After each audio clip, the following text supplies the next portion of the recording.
They came in the black between suns, cold, beautiful, and cruel. The Tarknai Dominion, a proud and ancient power, had long seen the human frontier as little more than a curiosity, a fledgling race of soft-worlders, rising too fast, daring to speak as equals among empires that had ruled for millennia. When the first human colony world, Eidolon IV, refused to pay tribute, the Tarknai didn't bother with negotiations. They came with warships the size of continents. The colony's orbital defenses were vaporized in the first hour. Cities were scorched into glass. The Tarknai warlord, High Praetor Zaron, broadcast his message across the stars. Let this be the fate of all who think to stand beside Earth. Humanity is an ember that will gutter and die. We, the Tarknai, are the storm that ends them. As the ash settled over Eidolon's dead fields, the invaders ordered the survivors into pens. They laughed as human children were made to watch their homes crumble, their parents executed for defiance. They wanted fear to spread faster than light itself, and it did, at first. But fear in humans never stays as fear. It mutates, it hardens, it becomes something else. The age of arrogance. The Tarknai returned to their fleets basking in victory. Across the Dominion's worlds, celebrations erupted. The destruction of Eidolon IV was called the Cleansing. In their ornate chambers of black glass and starlight, the Tarknai High Council convened. There, amid the hollow laughter and self-congratulations, one question echoed. And what of Earth? The answer was simple and dripping with disdain. Earth will not move. They are primitives who cling to the past. They are ruled by fear, by compassion. They do not retaliate. They mourn. Their intelligence networks reported silence. No fleets were mobilizing. No vengeance was coming.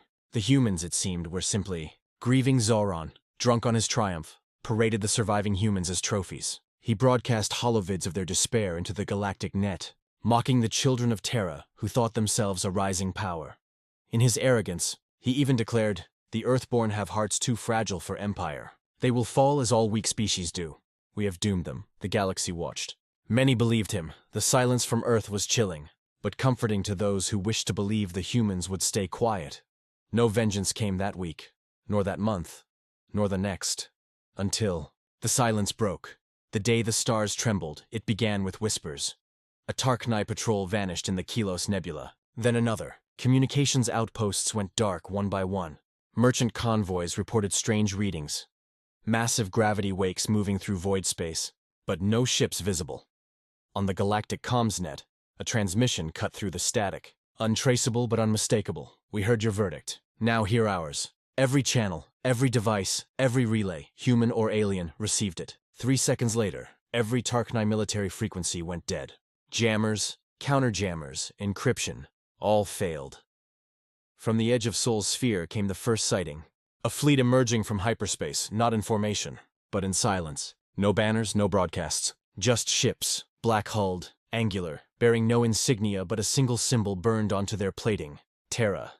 They were not sleek like Tarknai vessels. They were brutal, made for function, not pride. Armor that could shrug off antimatter fire. Engines that screamed across the void. Weapons that did not glow with pretty colors, but spat annihilation.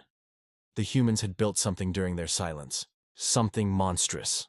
The Terran Retribution Armada. The reckoning begins. The first strike fell upon the Tarknai shipyard world of Voral Prime. Orbital defense grids came online too late. Human dreadnoughts dropped from hyperspace directly inside the gravity well, an impossible maneuver, by all known physics, and opened fire before the Tarknai even knew they were there. The bombardment was not a battle. It was an execution. Kinetic rounds the size of skyscrapers slammed into orbital rings, ripping them apart like paper. The planet's surface split open as tungsten rods burned through atmosphere, drilling into reactors, command bunkers, and cities alike. There were no demands, no surrender orders, no speeches, only the cold mechanical voice of the Terran flagship broadcasting across all frequencies for Eidolon IV. In less than 3 hours, Voral Prime ceased to exist.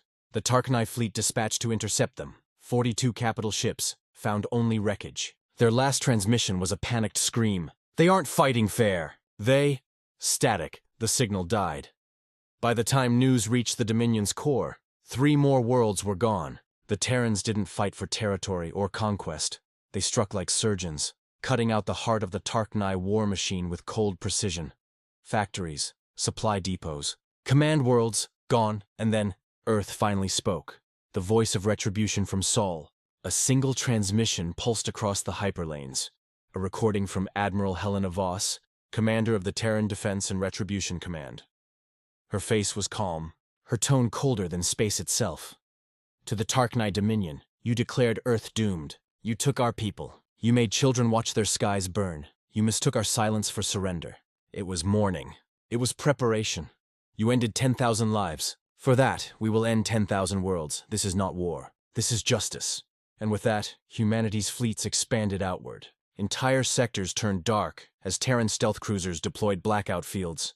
Areas where light, sound, and signals simply vanished. Within those zones, Tarknai colonies screamed into the void and were never heard again.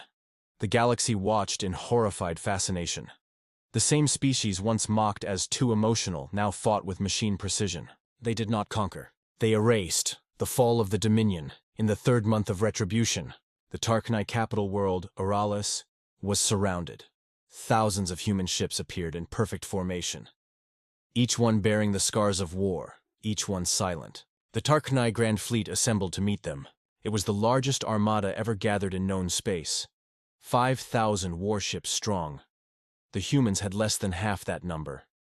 Zoran himself commanded from the flagship Emperor's Wrath, his voice broadcast across the battle network. We face primitives. Strike them down and end this farce. The battle began with a flash brighter than dawn.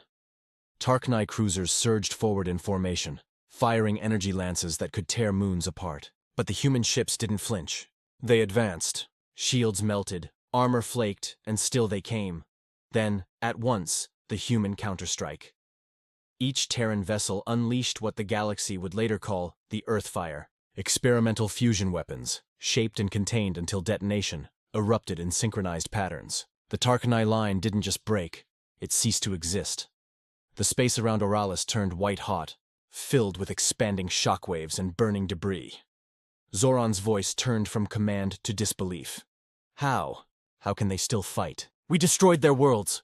The transmission cut off as a Terran rail lance pierced his ship, splitting it neatly in two.